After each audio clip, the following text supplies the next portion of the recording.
Spouse visa किस reason से delay हो रहे हैं, इसकी काफ़ी सारी वजूहत है। सबसे पहले तो होम ऑफिस देखता है कि आपका जो रिलेशनशिप है वो जेन्युइन है कि नहीं। इस चीज़ को लेकर होम ऑफिस जो है काफ़ी सारे डॉक्यूमेंट दरकार करता है जो कपल के होते हैं, जिसमें काफ़ी सारे उनके अगर कुछ शेयर रिस्पॉन्सिबिलिटीज़ है उनको कंसिडर करता है।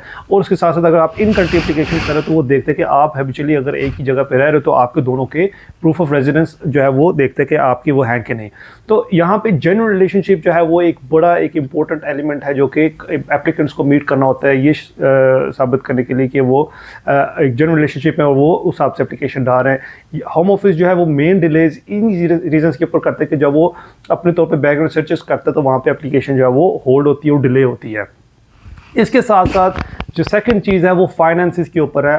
होम ऑफिस जो है वो देखता है कि आप जो है वो जो थ्रेशोल्ड है जो आज की डेट में 29,000 पाउंड का है वो आप मीट कर रहे हैं या नहीं कर रहे।